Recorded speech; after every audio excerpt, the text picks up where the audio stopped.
KP college और की YouTube क्लासों में आप सभी विद्यार्थियों का मैं भरत कोराना तहे दिल से हार्दिक स्वागत करता हूं। आज हम हिंदी साहित्य द्वितीय वर्ष के प्रथम प्रश्न पत्र के अंतर्गत शामिल पुस्तक चेतना का संस्कार के इकाई नंबर 2 से एक अध्याय को पढ़ने जा रहे हैं जिसका नाम है श्रद्धा भक्ति। हमने पूर्व में अगर इसकी भूमिका देखें तो पता है कि श्रद्धा आदमी की अच्छे कर्मों के कारण उत्पन्न होती है। अगर हमारे अंदर श्रद्धा है तो किसी व्यक्ति के अच्छे कर्म हैं और उसके कर्मों को आधार मानकर हम उसमें श्रद्धा रख रहे हैं। पर प्रेम जहाँ पैदा होता है तो प्रेम में व्यक्ति एकाधिकार चाहता है। उसमें कर्मों का जरूरी नहीं कि वो कर्मों को बेस बनाकर ही उससे प्रेम करे। हो सकता है उसके रूप लावण्य को देख कर भी प्रेम किया जाए। यही बात हमने पढ़ी। और इसमें एक महत्वपूर्ण बात यह है कि श्रद्धा पर जिसके मन में श्रद्धा पैदा हो रही है वो ये कभी नहीं चाहता कि अन्य कोई व्यक्ति उसके ऊपर अधिकार जमाए या न जमाए, ऐसा कोई फर्क नहीं पड़ता। वो तो और उल्टा खुश होता है कि मैं जिसके प्रति श्रद्धा रख रहा हूँ उसके प्रति कोई और भी श्रद्धा रख रहा है। जैसे आपके गांव का कोई प्रिय व्यक्ति है या फिर आपके कोई स्कूल के सर है कोई पुराने, हो सकता है आपके आसपास में कोई ऐसे लोग हो जिसने आपको आकर्षित कर रखा हो, तो वहाँ आपकी श्रद्धा पैदा हो जाएगी। पर प्रेम में अगर कहीं एकाधिकार होता है या कोई अन्य भी एकाधिकार करना चाहे तो आप नहीं चाहते, क्योंकि आप अनन्य रूप से उसी को ही चाहते हैं जिससे आप प्रेम करते हैं। तो अब हम बिना समय गंवाए हुए सीधे पाठ के ऊपर आते हैं। श्रद्धावान अपनी श्रद्धा द्वारा हृदय में कोई ऐसा परिवर्तन उपस्थित नहीं किया जा सकता जिसका अपने लिए कोई अनुकूल फल हो अपने अनुसार। श्रद्धावान हृदय को प्रसन्न करने की इच्छा कर सकता है, पर उस प्रसन्नता से आप कोई लाभ उठाने को नहीं। हो सकता है जिसके मन में श्रद्धा पैदा हो रही है वो उसको प्रसन्न करे, बाकी उसका कति भी ये मतलब नहीं होता कि वो लाभ उठाए। श्रद्धा न्याय बुद्धि के पलड़े पर तुली हुई एक वस्तु है जो दूसरे पलड़े पर रखे हुए हृदय के गुण कर्म आदि के हिसाब से होती है। जिसके प्रति आप रखने जा रहे हैं तो उसके प्रति आपके मन में कुछ न कुछ ऐसे भाव होते हैं जहां से श्रद्धा अपने आप एक सोते के रूप में उत्पन्न होती है। श्रद्धा सत्कर्म, सद्धन कर्म, अच्छे कर्म, सत्कर्म या सद्गुण ही का मूल्य है जिससे और किसी प्रकार का सौदा नहीं हो सकता। इसमें सौदे वाली बात नहीं आती। पर जबकि इस व्यापार युग में ज्ञान बिकता है, न्याय बिकता है। न्याय में यण संधि हो जाएगी प्यारे विद्यार्थियों, नी धन आय। न्याय यह है, यह के आगे आधा व्यंजन है तो जैसे इसको अलग कर देंगे तो ये न आधा यूं लिख दिया और ई की मात्रा नी हो गया और यह गायब हो गया क्योंकि ई की मात्रा आगे आ चुकी है। अब आ इसमें स्वर की आवाज आ रही है, ये आ, यह का ये नी धन आय, न्याय। न्याय में कौन सी संधि हो जाएगी? यण। न्याय बिकता है, धर्म बिकता है, तब श्रद्धा ऐसे भाव क्यों न बिके? न्याय बिक रहा है। आज बोलने को ये है कि स्वतंत्र न्यायपालिका स्वतंत्र है, पर ऐसा नहीं है। वो कार्यपालिका के अंडर में कहीं न कहीं काम कर रही है। पर असली भाव तो इस लेन देन के व्यवहार के लिए उपस्थित नहीं किए जा सकते। खैर, नकली से ही एक भाव पर दूसरे भाव की कलई करके श्रद्धा श्रद्धा कहकर हम गलियों और संवाद पत्रों में क्यों न पुकारे। कलई का मतलब होता है वैसा कलर, जैसे पीतल का तांबे का कलर घिस गया है और तांबे जैसा ऊपर कलई कर देना, उसको कलई बोलते हैं, एक दूसरा कलर। तो क्यों न पुकारे।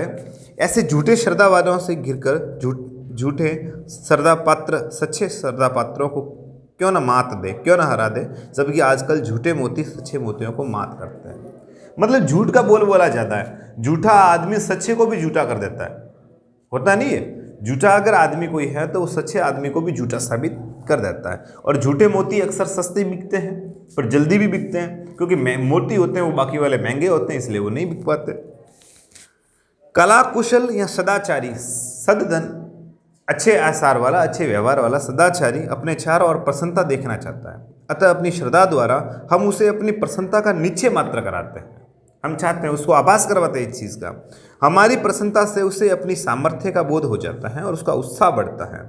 इस प्रकार अपनी श्रद्धा द्वारा हम भी समाज का मंगल साधन करते हैं, है ना। हम अपनी श्रद्धा जहाँ व्यक्त करते हैं वहाँ कुछ न कुछ भला हो समाज के हित में, हम ऐसा महसूस करवाने की कोशिश करते हैं। दूसरे की श्रद्धा का हृदय पर इतना ही प्रभाव पड़ना चाहिए, इससे अधिक नहीं। यदि हमारी श्रद्धा के कारण वह हमें किसी प्रकार का लाभ पहुंचाना चाहता है तो वह हमारी श्रद्धा को खुशामद समझता है और हमारा अपमान करता है। कहीं न कहीं वो हमारा अपमान कर रहा है जिसके मन में श्रद्धा उत्पन्न हुई है। श्रद्धा में याचकता का भाव लेश मात्र भी नहीं है। याचक का मतलब था मांगने वाला, है ना। आप किसी से श्रद्धा कर रहे हैं इसका मतलब ये थोड़ी आप उससे कुछ मांग रहे हैं। जैसे नीरज चोपड़ा का नाम आया इन दिनों में, जिसने भारत को गोल्ड दिलाया, तो आपकी एक जैसे श्रद्धा हो गई उसके अंदर, तो आप उससे कुछ मांग थोड़ी रहे कि वगा भाई ला पसा रुपया, ऐसा थोड़ी कह रहे उसको। श्रद्धा में याचकता का लेश मात्र इन थोड़ा सा भी पुट नहीं होता। श्रद्धा हम अपने हृदय का परिचय मात्र देते हैं कि उसमें मार्मिकता या धर्म भाव है, सात्विक आचरण या प्रतिभा की कला से प्रसन्न होने की क्षमता है। मर्म को मतलब होता है मन को पहचानना, दर्द को पहचानने वाला, वो चीज़ें हैं। हमें कुछ लेना देना नहीं होता कि हम कहीं से कर रहे हैं, उसके अंदर हम ऐसे कुछ चीज़ें कर रहे हैं, किसी के प्रति श्रद्धा रख रहे हैं तो हम कुछ ले रहे हैं, नहीं, ऐसा कभी भी नहीं होता। यदि हमें किसी पर श्रद्धा है तो हम उसके पास जाकर ये कहने की आवश्यकता नहीं कि महाराज मेरी ये श्रद्धा स्वीकार हो। इस प्रकार की स्वीकृति की हमें कोई आवश्यकता नहीं। आपकी श्रद्धा है किसी के मन में तो आप बार बार उसको आप महसूस थोड़ी करवाएंगे। जैसे आपका कोई पसंदीदा हीरो है, जैसे अमिताभ बच्चन के प्रति आपकी श्रद्धा है, तो आप उसको बार बार थोड़ी कहोगे देखो मेरी श्रद्धा है, देखो मेरी श्रद्धा है, नहीं, कहने की जरूरत नहीं होती, वो मन से होती है। हम अपनी श्रद्धा के लिए अपने घर बैठे रह सकते हैं या उसे इस रीति से प्रकट कर सकते हैं जिस पर श्रद्धे का कोई वश नहीं, जिसमें कोई कंट्रोल नहीं है। उस प्रकार से आप जाहिर कर सकते हैं। जैसे आपने पत्र लिख दिया, है ना, कोई अखबार में लेटर लिख के छोड़ दिया उनके नाम से, इस प्रकार से आप जाहिर कर सकते हैं। कोई पेंटिंग बना दी बढ़िया, है ना, कोई फोटोज बढ़िया बना के बता दिया, तो आप जाहिर कर सकते हैं।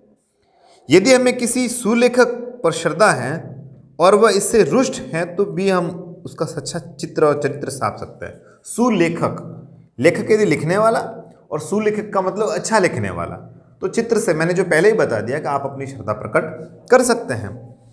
इसका स्वत्व हमें समाज द्वारा प्राप्त है, इसका हक हमें कानूनन हासिल है, पर यदि हम उस सुलेखक से प्रेम करने चले, उसके साथ साथ लगे फिरे और हरदम उसे घिरे रहें, तो वह हमें हटा सकता है।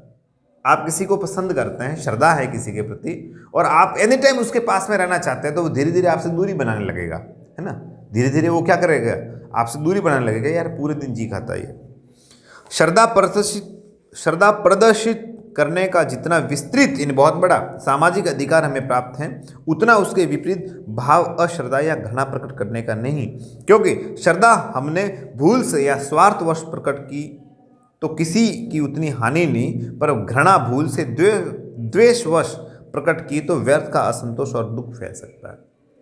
आपने कहीं श्रद्धा प्रकट नहीं की, किसी गुरुजी को राम राम नहीं बोला, नमस्ते नहीं बोला, तो कोई बुरी बात नहीं है। पर भूल से अगर आप किसी से घृणा कर रहे हैं, जबकि आप तो घृणा करते ही नहीं है, और आपने यूं ही किसी के प्रति मुंह बना दिया, तो हो सकता है उसका जो रिजल्ट है बहुत ही बुरा निकले। आचार्य रामचंद्र जी शुक्ल हिंदी के बहुत बड़े आलोचक हुए, बहुत ही उम्दा जिनका नाम है हिंदी में आलोचना के रूप में, निबंधों के रूप में उन्होंने इस पाठ को लिखा है। ऊपर कहा जा चुका है कि श्रद्धा के विषय 3 हैं। मैंने पहले पढ़ लिया कि श्रद्धा के विषय कितने हैं, 3। पहला है शील, प्रतिभा और साधन संपत्ति। शील, प्रतिभा और साधन। किसी का व्यवहार बहुत ही उम्दा है, बहुत ही शांत, बोलो सीधा सरल वाला स्वभाव है, तो आप ना चाहते हुए भी आपका अटैचमेंट हो जाएगा। आप उसकी बातों को फॉलो करना शुरू कर दोगे, क्योंकि उसका शील बहुत ही मलिन है, बहुत ही साफ है। मलिन नहीं है, पुलिश नहीं है, मैला नहीं है, साफ है, निर्मल है। दूसरा है प्रतिभा, कोई बहुत ज़्यादा टैलेंटेड है, जैसे चाणक्य नाम का भी लड़का था, थोड़े दिनों पहले यूट्यूब पे आया था, है ना, वो हर सवाल का जवाब दे रहा है, तो आपकी एक श्रद्धा हो जाती है उसके प्रति। और उसी प्रकार से साधन संपत्ति, किसी के पास में धन दौलत है, पर वो अच्छे कार्यों में अगर धन दौलत को खर्च कर रहा है, तो फिर आपका मन वैसे उसके प्रति श्रद्धावान हो जाता है। जिस प्रकार से मैंने नाम लिया था सोनू सूद का, है ना, लॉकडाउन में बहुत सारे सैकड़ों मजदूरों को उन्होंने अपने जेब से पैसे निकाल के बसों को बुक करके घर में पहुंचाया, तो आपकी श्रद्धा हो गई, है ना। अब जैसे साउथ में रजनीकांत का बहुत बड़ा नाम है, लोग उनको दिल से मानते हैं, रजनीकांत को दिल से मानते हैं, तो ये एक श्रद्धा है।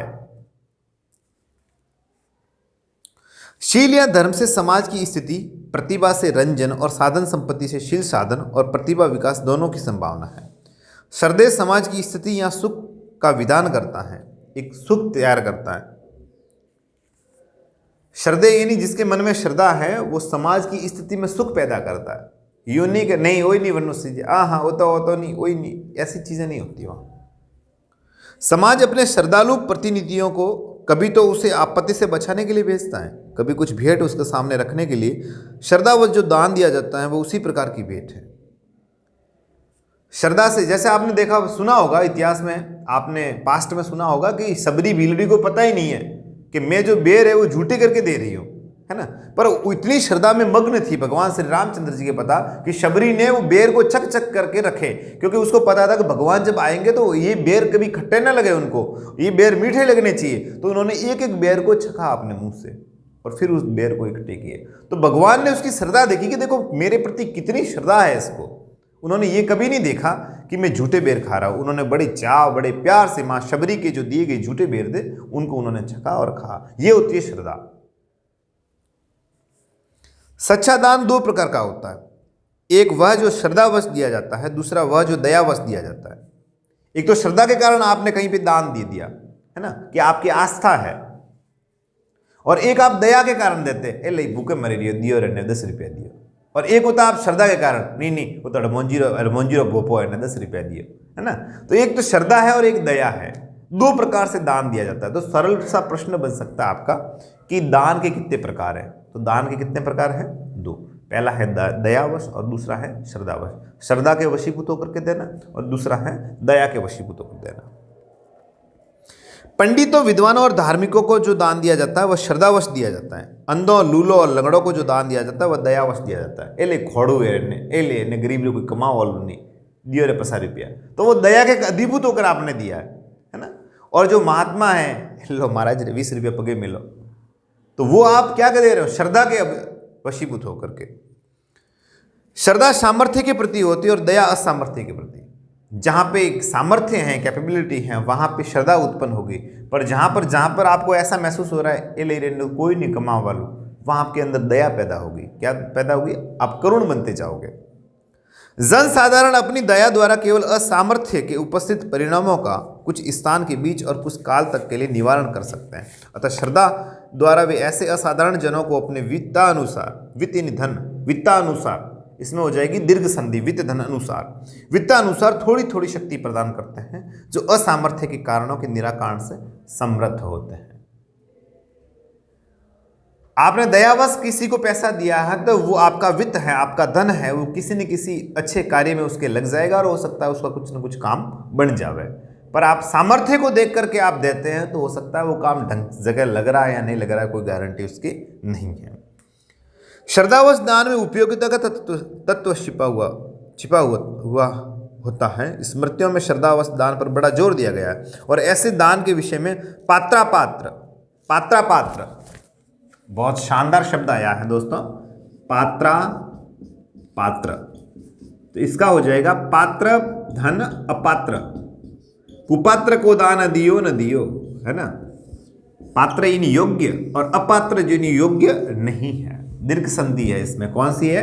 लड्डू मेरे प्यारे गुलाब जामुनो, इसमें दीर्घ संधि है। यानी इसका जो जिक्र है वो स्मृतियों में, पुराणों में कई जगह किया गया है। विद्यादान में रत विद्वानों को, परोपकार में रत कर्मवीरों को, मानव ज्ञान की वृद्धि में तत्पर तत्वान्वेषों को जो अभाव हो उसे हम समाज की भूख समझनी चाहिए। तत्व के अन्वेषक, तत्व को खोजने वाले, और जहाँ पे कोई परोपकार कर रहा है, जैसे कल जो हादसा हुआ भांडियावास गांव में बालोतरा हाईवे पे, 20 लोग जिसमें गुजर गए, जो मर गए, हम परमात्मा उनकी आत्मा को शांति दे। पर वहाँ पर 6 जने ऐसे थे जहाँ आग लग रही है फिर भी अंदर कूद के लोगों की जान बचा रहे, तो उनको बोलते हैं कर्मवीर। उनको क्या बोला जाता है? कर्मवीर। कि उनके इतने अच्छे कर्म है कि उन्होंने अपने जान की परवाह किए बिना वहाँ पर क्या किया है? उन लोगों की जान बचाई है। तो उनको क्या बोलते हैं? कर्मवीर बोला जाता है। ठीक है। और उनकी फिर भी इज्जत नहीं होती है, तो कहीं ना कहीं कमी है अपने समाज में। कहीं न कहीं लोगों के मन में कुछ न कुछ कमी है, ऐसा आभास होता है। इसके विरुद्ध स्वार्थियों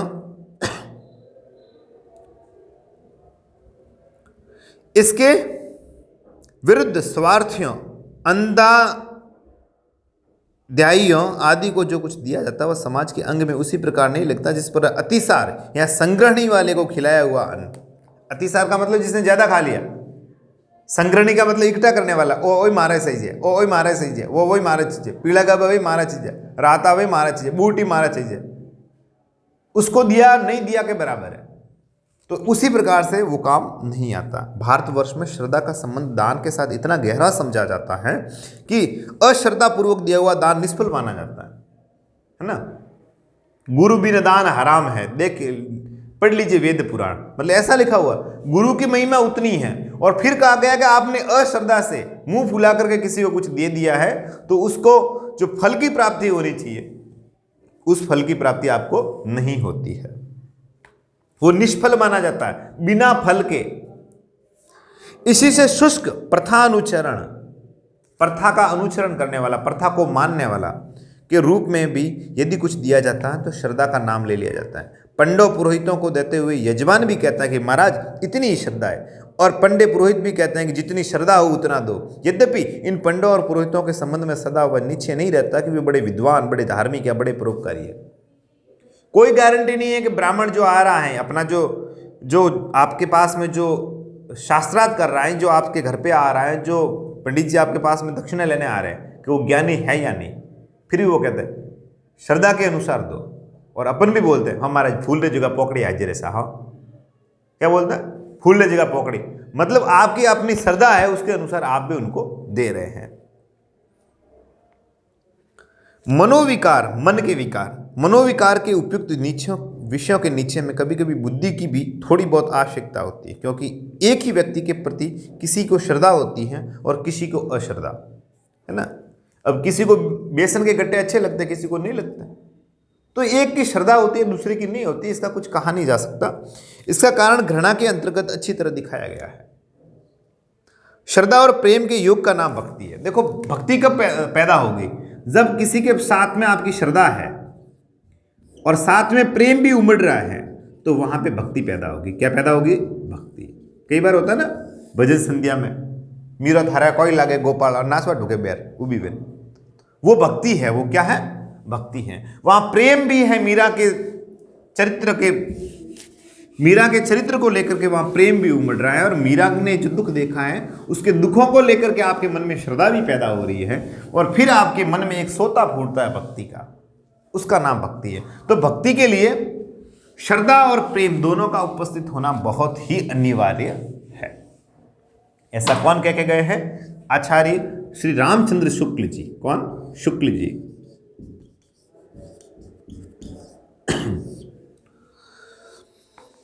जब पूज्य भाव की वृद्धि के साथ श्रद्धा भाजन और के सामीप्य लाभ की प्रवृत्ति हो, उसकी सत्ता के कई रूपों के साक्षात्कार की वासना हो, तब हृदय में भक्ति का प्रादुर्भाव समझना चाहिए, यानी भक्ति पैदा हो रही है, आप ये समझना चाहिए उस समय।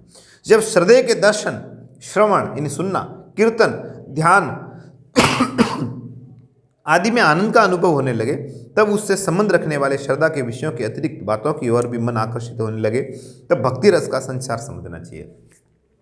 उसकी एक एक बात आपके मन में बैठ रही है, आपका ध्यान पूरा आकर्षित है, जो कह रहे हैं उस बात को आप फॉलो कर रहे हैं, तो फिर समझिए आपके मन में कहीं न कहीं एक भक्ति पैदा हो रही है उसके प्रति।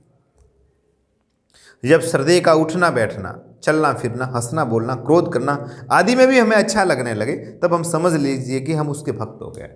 जिसके प्रति आपकी आस्था है, वो नाराज हो रहा है फिर भी आपको अच्छा लग रहा है, नहीं बाप से सही कह रही है, बाप से सही फरमा रही है, हुक्म बाप से आप सही कह रही है, आप इसका मतलब समझिएगा आप उसके भक्त हो गए। आप उसके क्या हो गए, भक्त।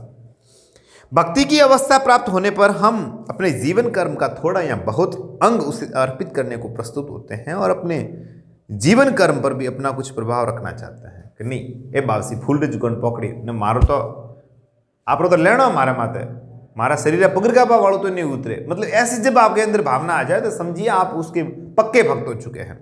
कभी हम अर्पण करते हैं और कभी याचना करते हैं। हमारा सामर्थ्य नहीं कि हम भगवान को 2 करोड़ दे सके, अरे भगवान ने आपको दिया आप क्या दोगे, पर कभी हम भगवान से याचना करते हैं, हे भगवान मुझे देना ताकि मेरे परिवार का गुजारा हो सके। और उसी बाद में आप बोलियां लगाने लग जाते हो, हम गए ईडेरा 4,500 वागा भैया तरफ थी, है ना, 1.5 लाख 5 लाख। मतलब कभी आप याचना कर रहे हैं, कभी मांग रहे हैं, कभी दे रहे हैं। सारांश यह है कि भक्ति द्वारा हम भक्ति भाजन से विशेष घनिष्ठ संबंध स्थापित करते हैं, उसकी सत्ता में विशेष रूप से योग देना चाहते हैं। किसी के प्रति श्रद्धा धारण करके हम बहुत करेंगे, समय समय पर उसकी प्रशंसा करेंगे, उसकी निंदा करने वालों से झगड़ा करेंगे, या कभी कुछ उपहार लेकर उपस्थित होंगे, पर जिसके प्रति हमारी अनन्य भक्ति हो जाएगी वह अपने जीवन से बहुत से अवसरों पर हमें अपने साथ देख सकता है, वह अपने बहुत से उद्योगों में हमारा योगदान पा सकता है। योगदान यानी सहारा, है ना। कई बार इतना भक्त अपने श्रद्धे के प्रति आस्तिक हो जाता है कि उसकी बुराई नहीं सुनता, पसंद नहीं करता। कई बार कांग्रेस भाजपा के नाम पे लड़ाई हो जाती है, कांग्रेस हावल है, भाजपा हावल है, और इतनी भयंकर लड़ाई हो जाती है कि मतलब परिवार की बोलचाल बंद हो जाती है कांग्रेस और भाजपा के कारण। तो ऐसा नहीं करना चाहिए। इसको जो सही है वो सही है, गलत है वो गलत है, क्यों लोड लेना फालतू। हाँ, एक अच्छे जागरूक नागरिक बनिए, आप भारत के अच्छे जागरूक मतदाता बनिए, आपको योग्य लगे उसको वोट दे दीजिए। भक्त वे ही कहला सकते हैं जो अपने जीवन का बहुत अंश स्वार्थ से विभक्त करके किसी के आश्रय से किसी और लगा सकते हैं। इसी का नाम है आत्मनिवेदन। आप में स्वार्थ नहीं है तो आपको भक्त कह सकते हैं, है ना। बासी 2 रुपया और बार बार आप करें तो आप भक्त कहाँ हैं? आप तो वहां से अपना एक धनोपार्जन का साधन मात्र बनाना चाहते हैं, आप भक्त नहीं हैं। अगर आपने बिना स्वार्थ बिना लोभ की ये चीजें कर दी तो कहीं ना कहीं कहिए आपके अंदर भक्ति पैदा हो चुकी है, आप आत्मनिवेदन करना प्रारंभ कर दिया आपने। महात्माओं के ऊपर श्रद्धा मात्र करके हम उन्हें जीवन शक्ति द्वारा उपार्जित कोई फल अर्पित कर सकते हैं। उपार्जित नहीं पाया गया, है ना, उपार्जित किया हुआ, अर्जित किया हुआ, प्राप्त किया हुआ फल अर्पित कर सकते हैं। पर उनके भक्त होकर हम उन्हें अपने जीवन के कुछ अंश को अर्पित कर देते हैं, और उनके भक्त हो जाएंगे तो अपने जीवन का कुछ समय, कुछ हिस्सा, कुछ अंश है वो उनको समर्पित कर देंगे। किसी वीरवर्ती महात्मा पर, महान है जो आत्मा, कर्मधारय समास, किसी वीरवर्ती महात्मा पर श्रद्धालु होकर हमें आर्थिक सहायता द्वारा उसके लिए कुछ सुविधा कर सकते हैं, व्यवस्था कर सकते हैं, अपने वचनों से उसे उत्पन्न और उत्साहित कर सकते हैं। पर उसके भक्त बनकर हम अपने शारीरिक बल को उसका शारीरिक बल बनाएंगे, अपनी वाग्मिता को उसकी वाग्मिता बनाएंगे, अपनी बोली को, अपनी बोली की शक्ति है उसको उसकी ताकत देंगे, अपनी तत्परता को उसकी तत्परता बनाएंगे, यहाँ तक कि जो कुछ हमसे होगा उसे हम उसका कर डालेंगे। और इस प्रकार उसके जीवन में अपने जीवन का योग देकर उसके सामाजिक महत्व या प्रभाव को बढ़ाएंगे, और उसको थोड़े बहुत भी हम भागी होंगे। जिसके प्रति आप भक्त बन गए हो तो आप यही चाहेंगे कि आपका जो कुछ भी है सब उसका, जो आपके पास में होगा आप उसको दे दोगे, ये आपके मन में होगा, जो कुछ भी होगा वो आप उसको दे दोगे।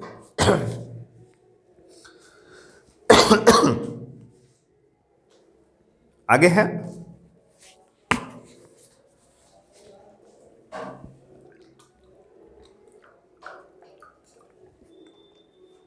श्रद्धा द्वारा हम दूसरे के महत्व के किसी अंश के अधिकारी नहीं हो सकते, अंश यानी हिस्से के, पर भक्ति द्वारा हो सकता है।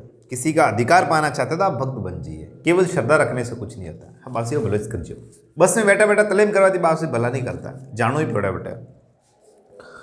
राम पर अनन्य भक्ति करके हनुमान अन्य राम भक्तों की भक्ति के अधिकारी हुए, है ना। और हनुमान जी ने इतनी, हनुमान जी की श्रद्धा देखो श्री रामचंद्र जी के प्रति, इतनी सेवा की कि उनको भी भक्त लोग हनुमान जी को भी मानने लग गए कि श्री रामचंद्र जी को प्रसन्न करना है तो पहले हनुमान जी का नाम लो, और हनुमान जी को प्रसन्न करना है तो सबसे पहले रामचंद्र जी का नाम लो, हनुमान जी ऐसे ही राजी हो जाएंगे। तभी तो कहते हैं संकट कटे मिटे सब पीरा, जो सुमरे हनुमत बलबीरा। अरे उन्होंने तो भगवान श्री रामचंद्र जी की सेवा की है, पर उनके जो कर्म इतने बढ़िया थे कि लोगों की आस्था और श्रद्धा श्री हनुमान जी के प्रति होने लग गई। श्रद्धालु महत्व को स्वीकार करता है, पर भक्त महत्व की ओर अग्रसर होता है, उसकी ओर बढ़ता है, तरफ बढ़ता है। श्रद्धालु अपने जीवन कर्म को ज्यों का त्यों छोड़ता है, पर भक्त काट छाट में लग जाता है ना। भक्त देखेगा नहीं ये मेरे में बुराई है, मुझे इसको टालना चाहिए। अपने आचरण द्वारा दूसरों की भक्ति के अधिकारी होकर भी संसार के बड़े बड़े महात्मा समाज के कल्याण साधन में समर्थ हुए। उन्होंने समाज का कल्याण किया है, समाज का उत्थान किया, समाज को उन्नति की ओर लेकर गए। विवेकानंद जी क्या थे, सामान्य पुरुष थे, उनके वो अपने जैसे ही थे, पर उनके कर्म इतने बढ़िया थे कि कम समय में वो लोगों को ऐसा संदेश देकर गए हैं कि आज भी फोटो लोग उनकी फोटो अपने पॉकेट में रखते हैं, दीवारों पे उनकी फोटो, उनके अपने घरों में सुबह उठते ही उनकी तस्वीरें, है ना। और अपने क्या बोलते हैं, नहीं परारा फोटो नहीं रखना घरे, ये तो बाबी परा पावे वापस जाए जब, है ना, परदादे के वगैरह फोटो नहीं रखने। तो वो कौन है, वो भी सामान्य, पर उनके कर्म अच्छे हैं इसलिए लोग सुबह उठते ही उनके चेहरे देखते हैं। चंद्रशेखर आजाद एकमात्र थे अपने पिता की संतान, इकलौती संतान थे, पर पूरा जीवन उन्होंने होम दिया कहाँ पे, देश सेवा में। आज हम उनकी तस्वीरें देखते हैं सुबह उठ के। तो व्यक्ति के कर्मों की तारीफ होती है, व्यक्ति के कर्मों को फॉलो किया जाता है। इंस्टा पे फॉलो तो हर कोई करता ही है। आगे बढ़ता अपने आचरण द्वारा भक्ति के अधिकारी होकर ही संसार के बड़े बड़े महात्मा समाज के कल्याण साधन में समर्थ हुए हैं। गुरु गोविंद सिंह को यदि केवल दंडवत करने वाले और गद्दी पर भेंट चढ़ाने वाले श्रद्धालु ही मिलते, दिन रात साथ रहने वाले, अपने सारे जीवन को अर्पित करने वाले भक्त न मिलते, तो वे अन्याय दमन में कभी समर्थ नहीं होते। केवल नमस्कार करने वाले, उनको साथ में तो लेकर चल ही नहीं रहे हो, साथ में तो कोई आ नहीं रहा, वो करने वाले मिलते, तो अकेला आदमी कुछ नहीं कर सकता। इससे भक्ति के सामाजिक महत्व को, इसकी लोक हितकारिणी शक्ति को स्वीकार करने में किसी को आगा पाछा नहीं हो सकता। सामाजिक महत्व के लिए आवश्यक है कि या तो आकर्षित करो या आकर्षित हो, या तो किसी को अपने और खींच लाओ और या फिर किसी की और खींच जाओ। जैसे इस आकर्षण विधान के बिना अणुओं द्वारा व्यक्त पिंडों का आविर्भाव नहीं हो सकता, वैसे ही मानव जीवन की विशद अभिव्यक्ति भी नहीं हो सकती, है ना। उस अभिव्यक्ति को अपन प्रकट नहीं कर सकते। भक्ति में किसी ऐसे सानिध्य की प्रवृत्ति होती है, सानिध्य का मतलब मेडिटेटर की जरूरत होती है, जिसके द्वारा हमारी महत्व के अनुकूल गति का प्रचार और प्रतिकूल गति का संकोच होता है। इस प्रकार का सामीप्य लाभ करके हम अपने ऊपर पहरा बिठा देते हैं, अपने कोई ऐसे स्वच्छ सुधन अच्छ यण संधि है इसमें आदर्श के सामने कर देते हैं, जिसमें हमारे कर्मों का प्रतिबिंब ठीक ठीक दिखाई पड़े, है ना। आप किसी के अंडर में रहना पसंद करते हैं कि मैं ऐसा कुछ गलत ना कर दूं, ये आपकी चाह होती है कि मैं कुछ ना कुछ गलत न कर दूं, और फिर आप उसके सानिध्य में रहने की कोशिश करते हैं, जिससे अपनी वास्तविक शुद्धता का परिज्ञान अरुचिकर होगा। वह सापेक्षता के भय से महत्वादर्श का सामीप्य कभी नहीं चाहेगा, दूर दूर भागा फिरेगा। जिसको अपने अज्ञान का ज्ञान नहीं है, जो कोई लोग उसके कमी निकाल रहा है और फिर भी वो उसको नहीं मान रहा है, तो फिर वो लोगों के टच में नहीं रहेगा, वो दूर दूर भागेगा। हम वाले तुम ही भी नहीं सह सकते, तुम की क्या बात है ना। और आपने बॉर्डर मूवी का एक शेर सुना होगा, तो हम है तो क्या हम है, और तुम हो तो क्या तुम हो, है ना। और तो वो हम मैं की जब भावना आ जाती, मैं अहम ब्रह्मोस्मि केवल मैं ही हूं, तब मैं का नाश होता। ऐसे लोग तो स्वयं अपने लिए ही भक्त ढूंढने निकलते हैं। भक्ति के लिए दैन्य गरीबी अर्थात दूसरे के महत्व के साथ अपने लघुत्व की भावना पहली बात है। खुद को छोटा करना शुरू कर दीजिए, लोग आपको बड़ा बना देंगे। इस भावना को जब मुक्त हृदय से मुक्त होकर धारण करेंगे और दूसरे पर श्रद्धा कर लेंगे, तब हम उसके महत्व के सतत साक्षात्कार के लिए अनेक रूपों में परिचय के लिए उसके सामीप्य की इच्छा करते हुए उस श्रद्धा में प्रेम का मिश्रण करेंगे और अपने बहुत से क्रियाकलाप को अपने पूज्य प्रेम पात्र के अधीन करके स्वयं महत्व के अभ्यास में प्रवृत्त होंगे। और आप सच में आपका मन एक अच्छे कर्मों की ओर प्रवाहित होना शुरू हो जाएगा, जब आपके अंदर से मलिनता दूर हो जाएगी। जन साधारण के लिए इस प्रकार के आश्रय द्वारा महत्व प्राप्ति सुगम होती है, आसानी से होने लग जाती है। जो उच्च पथ पहले कष्टकर और श्रम साध्य जान पड़ता है, वही भक्ति के बल से मनोहर लगने लगता है। जो रास्ता आपको पहले कठिन लगता है, तो यकीन मानिए वो धीरे धीरे आपको अच्छा लगने लग जाएगा। यही भक्ति और श्रद्धा का एक गहरा रिश्ता है और यही महत्व है। फिलहाल मैं भरत कोराना लेता हूँ आपसे विदा। जरूर किसी भी तरह कोई प्रश्न हो तो कमेंट बॉक्स में जरूर छोड़िएगा। और आचार्य रामचंद्र जी शुक्ल द्वारा लिखित ये निबंध हमने श्रद्धा भक्ति पढ़ा। फिलहाल मुझे दीजिए विदा, मैं लेता हूँ आपसे विदा। शुक्रिया, शब्बा खैर।